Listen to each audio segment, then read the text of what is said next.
अज़म की मूरत हौसले का पयाम है, अदीबा अनम ख्वाबों का एहतराम है। पहली कदम पहचान बन गई राह में, वो औरत नहीं एक इनकलाब का नाम है।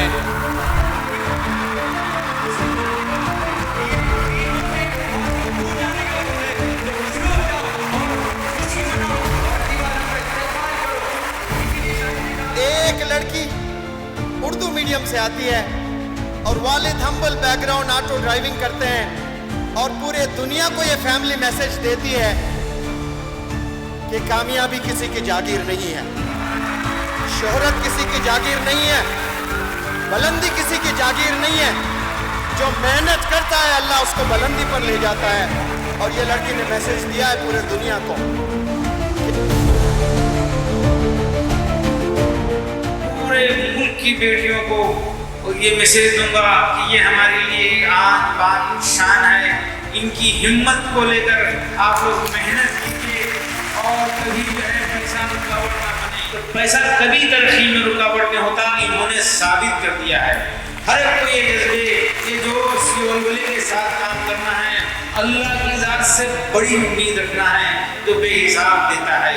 Small age is a crime, छोटी ख्वाहिश जुर्म है। अल्लाह की ज़ात से छोटी उम्मीदें, छोटी दुआएं यकीनन जुर्म है, गुनाह है, पाप है।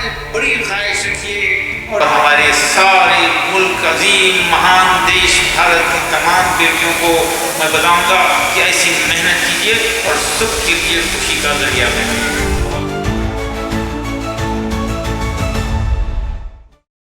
कोई भी कामयाबी आपको यूं ही नहीं दे दी जाती। कोई भी आजमाइश या कोई भी टेस्ट आपकी ज़िंदगी में यूं ही नहीं आता। वो आपके लिए कुछ रिस्पॉन्सिबिलिटीज़ लेके आता है, कुछ फ़राइज़ लेके आता है। तो इस वक्त मुझे भी एहसास है मेरी कुछ जिम्मेदारियों का, कुछ फ़राइज़ का। उनमें से एक छोटा सा फ़र्ज़ ये है कि मैं अपने लफ्ज़ों से या अपनी कहानी से किसी एक इंसान को तो हौसला दे सकूँ। कोई एक इंसान तो हौसला पाए, उम्मीद पाए, आगे बढ़ने की उम्मीद रखे और मेहनत करे। ऐसे जीना कोई जीना नहीं होता, बेमकसद जीना कोई जीना नहीं होता। तो आपकी लाइफ का एक पर्पज़ होना चाहिए। और अल्हम्दुलिल्लाह हम इतने खुशनसीब है कि हमें ढूंढने की ज़रूरत नहीं है उस पर्पज़ को। हमारे पास ऑलरेडी वो पर्पज़ है। क्या है वो पर्पज़? खिदमत खल्क, हुकूकुल इबाद। खिदमत खल्क करने के लिए आपको क्या क्या चीज़ें करनी है, जिसे हम सर्विस टू ह्यूमैनिटी कहते हैं। हर रिलीजन यही सिखाता है।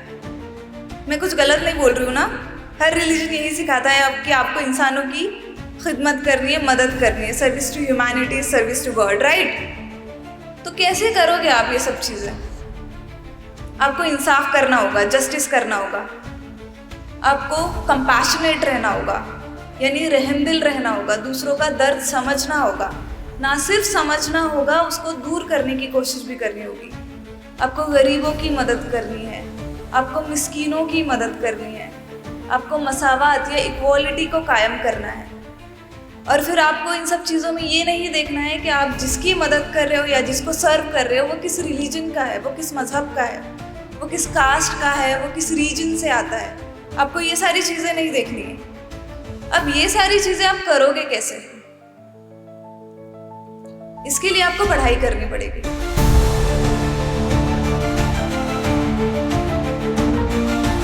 तो आपको ज़िंदगी भर जब तक आप तालीम हासिल कर रहे हो, और तालीम आप मौत तक हासिल करोगे, सीखोगे आप मौत तक, हर दिन नई चीज़ सीखोगे।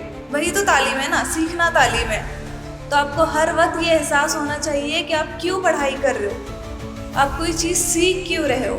आप कोई चीज़ इसलिए नहीं सीख रहे हो क्योंकि आपको सामने वाले किसी इंसान के पास जाके अपनी बड़ाई करनी है कि मैं तो डॉक्टर हूँ, मैं तो इंजीनियर हूँ, मैं तो IAS ऑफिसर बन गई हूँ, देखो मैंने बड़ी मेहनत की, मैं बहुत अजीम शख्सियत हूँ। इसलिए नहीं करनी है आपको पढ़ाई।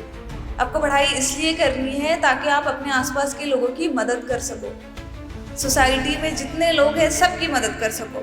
हमारा जो इतना प्यारा मुल्क है ये, उसकी खिदमत कर सको, उसको आगे बढ़ाने में उसकी तरक्की का जो है वो आप ज़रिया बन सको। तो ये आपको लाइफ का पर्पज़ हमेशा याद रखना है, खिदमत खल्क। और ये भी चीज़ याद रखनी है कि उसको पूरा करने का ज़रिया आपकी तालीम है। हम हारते कब है? जब हम हार मान लेते हैं। हमें हार माननी ही नहीं है। क्यों नहीं माननी है? उस क्यों का जवाब आपके पास खुद है। और वो बहुत स्ट्रांग होना चाहिए। वो किसी के बोलने से नहीं आएगा, वो किसी और के हौसला देने से नहीं आएगा, वो आपके पास खुद है। आपको बस उसको तलाश करना है कि क्यों कर रहे हो आप कोई चीज़ कर रहे हो तो क्यों कर रहे हो। मैं बता रही हूँ आपको, मैं 25 साल की मेरी उम्र है, उसमें से मेरी जो 24 साल की ज़िंदगी है वो बहुत स्ट्रगल्स में गुजरी है, बहुत मुश्किल हालात से गुजरी है। पर फिर एक दिन आया रिजल्ट का, सिर्फ एक दिन, और एक दिन वो उन 24 सालों पे भारी पड़ गया। क्यों पड़ा? पढ़ाई, तालीम की मुकम्मल की मैंने, अपनी मेहनत से की। तो आपको तालीम की अहमियत को समझना होगा। गालिब का एक शेर है कि हज़ारों ख्वाहिशें ऐसी कि हर ख्वाहिश पे दम निकले, हज़ारों ख्वाहिशें ऐसी कि हर ख्वाहिश पे दम निकले, बहुत निकले मेरे अरमान लेकिन फिर भी कम निकले। तो ये जो है ना, इनमें ख्वाहिशों को आप ख्वाबों से रिप्लेस कर दो। आपके ख्वाब कभी ख़त्म नहीं होने चाहिए। और वो फिर APJ अब्दुल कलाम कहते हैं ना कि ख्वाब वो नहीं है जो आप सोते वक्त देखते हो, ख्वाब वो है जो आपको सोने ना दे। तो मत सोने दो अपने आप को, अपने ख्वाबों को भी मत सोने दो। मेहनत करो तो ईमानदारी के साथ करो, ताकि कल को जाके खुद से नज़रें मिला पाओ। कल को जाके आपको ये महसूस ना हो कि आप फेल इसलिए हुए क्योंकि आपने मेहनत नहीं की थी। कल को जाके अगर आप फेल भी हो जाओ तो आपको इस चीज़ की सेटिस्फैक्शन होनी चाहिए कि आपने अपना 100% दिया, आपने अपने हिस्से की पूरी मेहनत की। अगर कोई चीज़ आपके हक में नहीं हो रही है, कोई चीज़ आपके मुताबिक नहीं हो रही है, उस वक्त भी जो है वो आपका यकीन नहीं टूटना चाहिए, उस वक्त भी आपका हौसला नहीं टूटना चाहिए, उस वक्त भी आप में नाउम्मीदी नहीं आनी चाहिए। ये इम्पोर्टेंट है ना, और ये आपकी कामयाबी है। वो फेलियर कोई मैटर नहीं करता। फिर अगर आप ये एटीट्यूड अपना लो ना, तो वो फेलियर कुछ भी मैटर नहीं करता। अगर आपको अपनी ज़िंदगी गिल्ट में नहीं जीनी है तो आपको अपने हौसले को बुलंद रखना ही होगा, हर फेलियर के आगे, हर नाकामयाबी के आगे। घुटने नहीं टेकने, रेंगना पड़े तो रेंग के चलो, पर घुटने नहीं टेकने हैं। आगे बढ़ना है, सीखना है, फेलियर से सीखो। तो जिस वक्त जो चीज़ आपके पास है, जिस वक्त जो आपकी स्ट्रेंथ है, उसको यूटिलाइज करो ना। अभी आपकी स्ट्रेंथ है आपका जहन, बहुत तेज़ है, उसमें बहुत ताकत है अभी, तो उसको यूटिलाइज करो। अभी फोकस करो, अपनी पढ़ाई पे फोकस करो, जो भी आपको अपने करियर में करना है, आगे बढ़ के करना है, उस पर फोकस करो। एक बहुत ही प्यारा शेर है कि खिज़ा की रुत में गुलाब लहजा बना के रखना कमाल ये है। खिज़ा की रुत में गुलाब लहजा बना के रखना कमाल ये है, हवा की जद में दिया जलाना जला के रखना कमाल ये है।